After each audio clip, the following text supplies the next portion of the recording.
Je suis Dr Mobutu Kabore Linda, pharmacien, présidente d'Africa Santé Expo, marraine des tradipraticiens de Côte d'Ivoire et membre du comité de riposte contre le Covid-19. Mon activité, c'est recevoir, conseiller, suggérer, suivre, savoir accueillir les patients, les rassurer, surtout dans une période comme maintenant, et les patients et les personnels.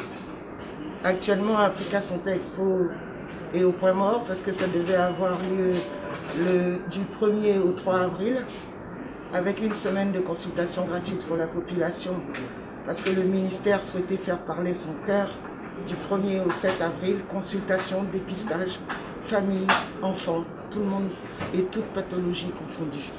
Mais ce n'est que partie remise.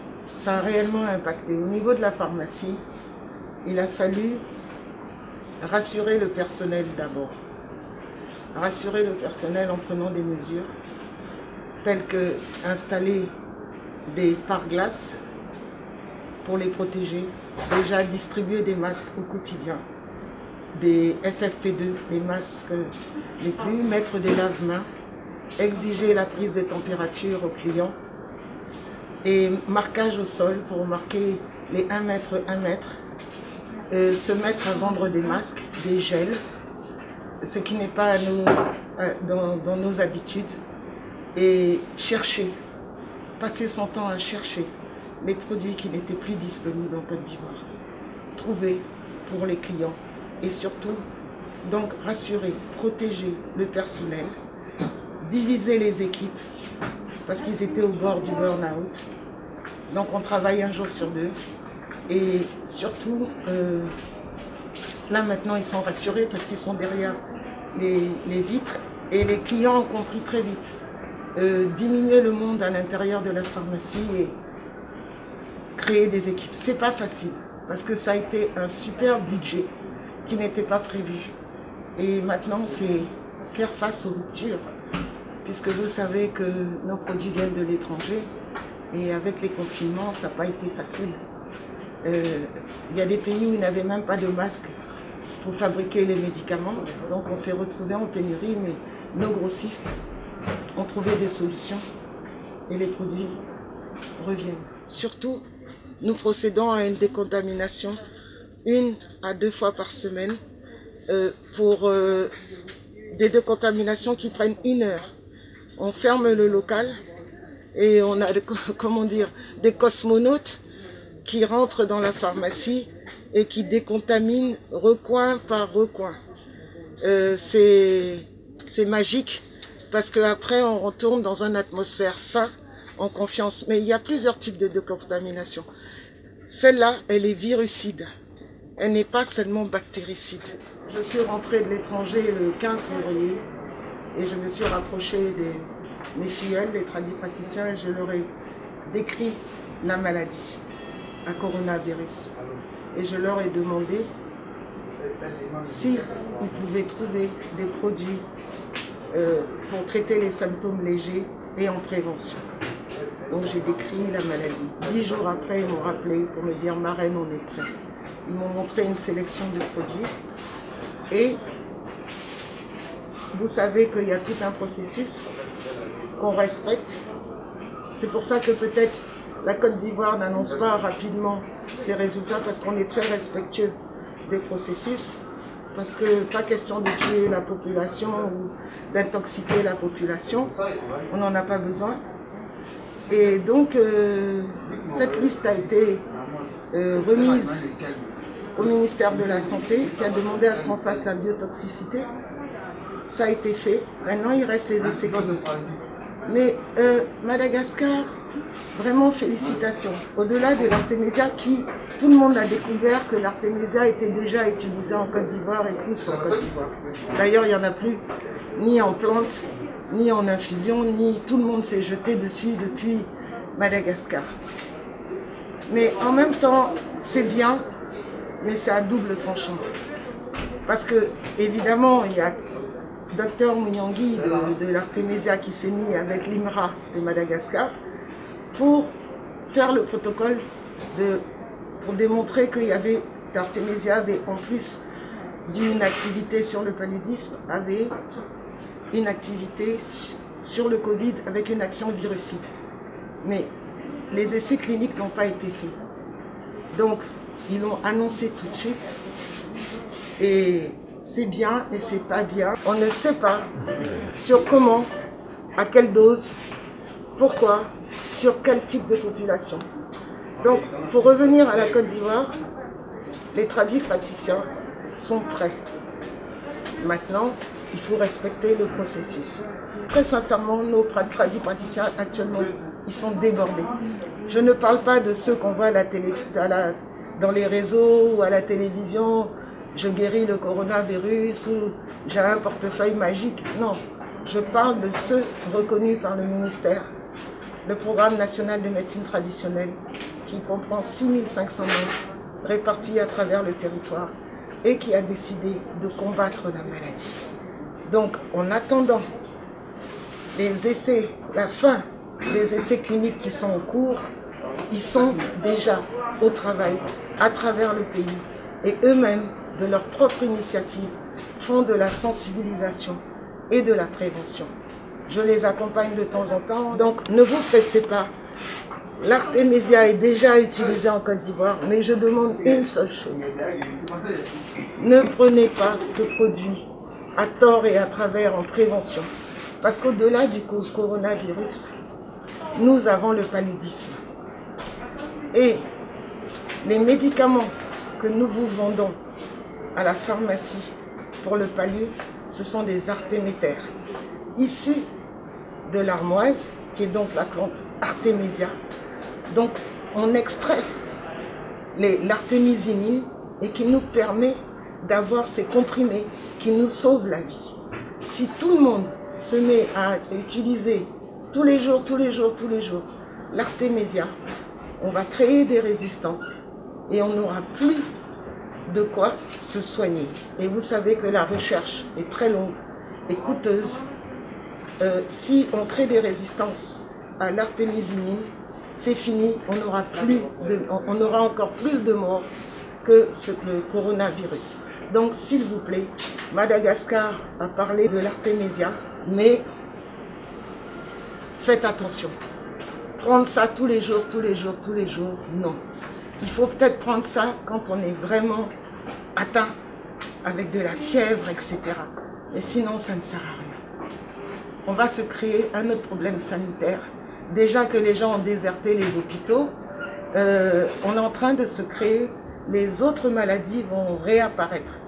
La tuberculose, la fièvre jaune, la polio, toutes ces maladies qui ont disparu, qui avaient disparu après des combats acharnés et des années, vont ressurgir. Donc s'il vous plaît, retournez vous soigner en toute quiétude.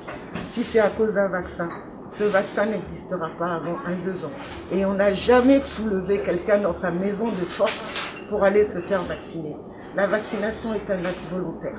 Mais tous ces bébés que vous n'emmenez plus à l'hôpital, etc., ils vont être fragilisés. Et je n'explique pas la catastrophe sanitaire qu'on va avoir après. Partout dans le monde, même si on a trouvé un médicament, à cause du process des essais cliniques, ça prendra, que ce soit un vaccin ou un traitement, ça prendra plus d'1 an. Et ça coûte excessivement cher. L'essentiel, c'est que nous sachions que nous ne pouvons pas tuer les gens avec. Mais cela n'empêche pas qu'on ne fait pas de publicité parce que nous ne voulons pas que la population aussi s'automédique. Parce que vous avez vu, tout le monde va chercher des recettes. Il y a beaucoup de nouveaux scientifiques qui sont sur Internet. Tous les jours, il y a quelqu'un qui a découvert quelque chose. Mais nos scientifiques ici en Côte d'Ivoire n'ont pas écouté les chants des sirènes. Ils ont tout de suite appliqué une prise en charge qui a fonctionné et qui fonctionne. Donc c'est peut-être pour ça aussi que les patients, enfin la population croit que la maladie n'existe pas en Côte d'Ivoire. Mais il faut qu'ils remercient nos scientifiques.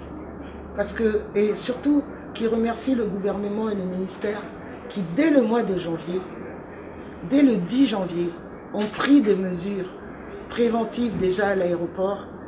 les caméras thermiques, les gels, etc. Ce que l'Occident n'a pas fait. Et beaucoup de pays africains l'ont fait.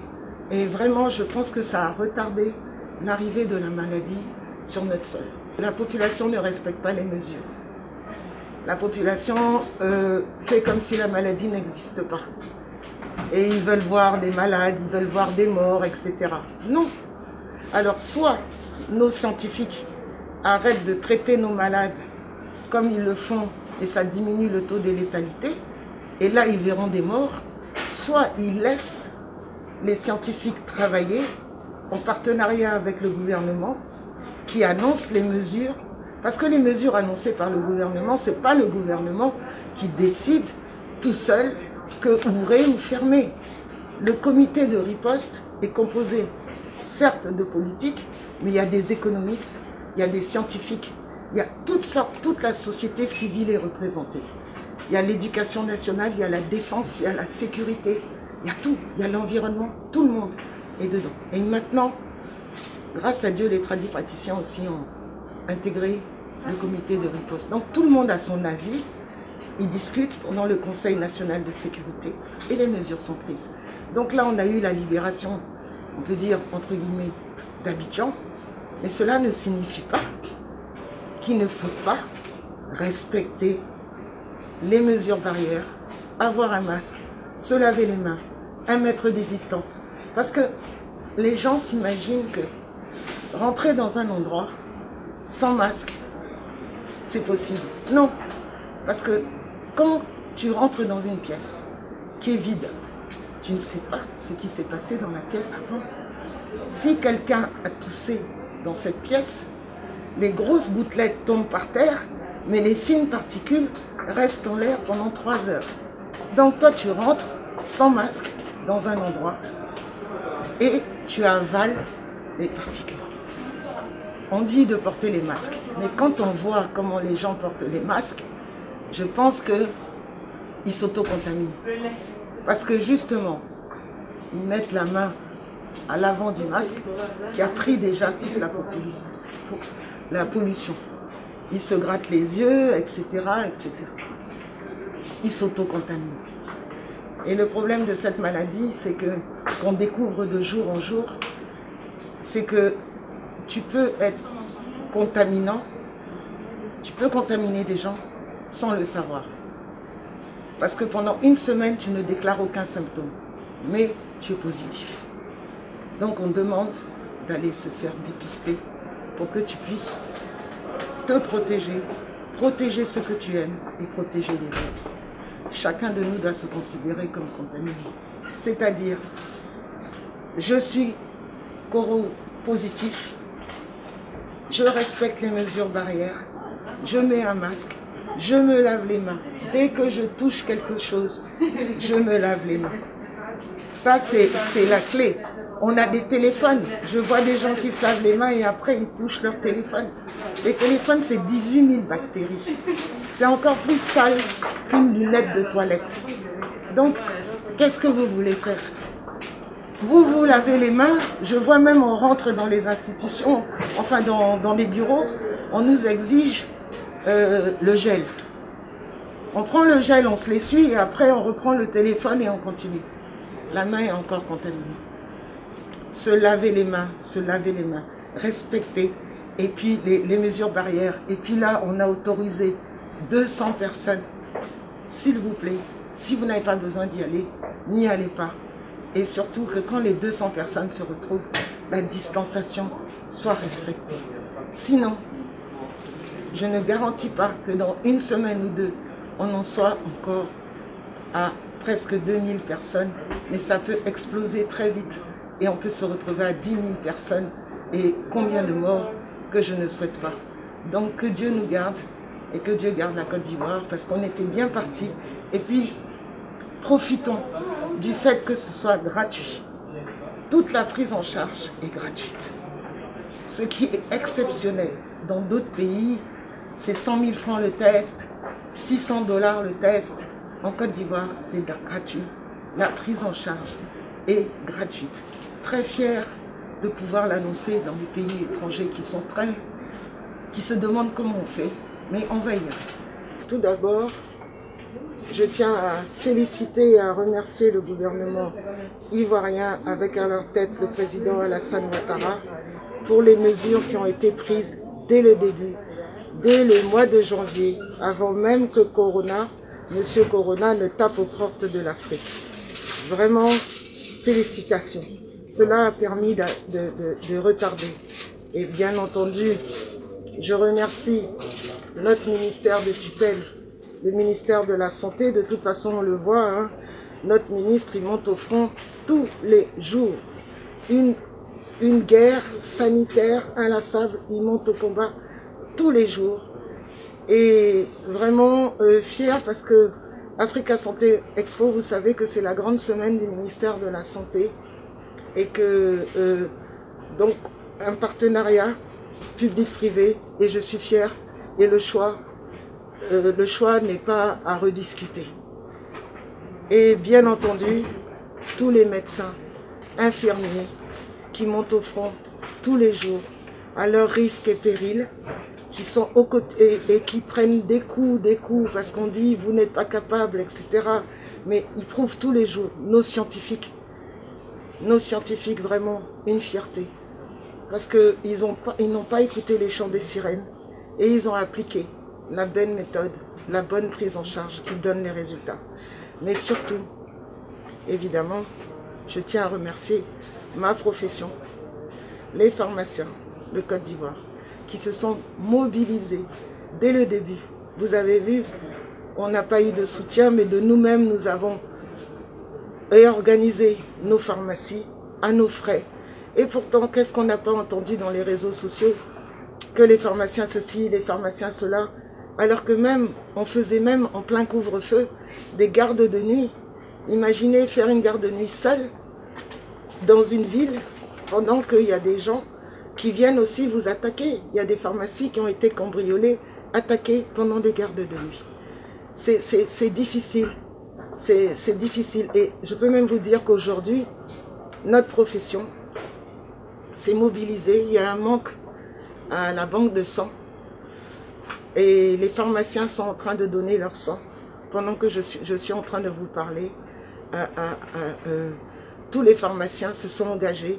Et les pharmaciens se sont aussi engagés auprès de la lutte en faisant un don au ministère de tutelle, avec tous les médicaments, etc. C'est toute profession confondue. Les gens remercient très souvent les acteurs de santé, les infirmiers et les médecins, mais ils oublient les pharmaciens. Les pharmaciens, sans les pharmaciens, vous n'auriez pas de tests. Ce sont les pharmaciens qui font les tests dans le laboratoire. Sans les pharmaciens, vous n'aurez ni masque, ni médicaments.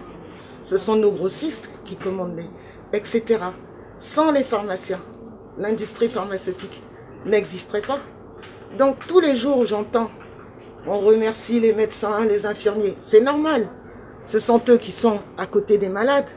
Mais à côté d'eux, il y a les pharmaciens. Et nous, on est exposés. Mais tous les jours, nous devons être derrière le comptoir pour vous conseiller, vous servir. Donc c'est tout ça qui fait cette dynamique et que la Côte d'Ivoire connaît les résultats qu'elle connaît. Donc bravo à tous et la lutte continue, mais chacun de nous doit être responsable. Là, on est en pleine responsabilité, on nous a libérés. Soyons matures et responsables. Masquons-nous, respectons les barrières. La distanciation sociale, c'est pas parce qu'on a dit que les restaurants sont ouverts qu'il faut aller faire des repas de 100 personnes dans un petit restaurant. Ça, c'est pas possible. Ça, c'est pas possible. Donc, continuons à considérer que M. Corona est encore en Côte d'Ivoire. Il n'est pas encore parti, mais c'est tous ensemble que nous irons lui souhaiter un bon retour chez lui.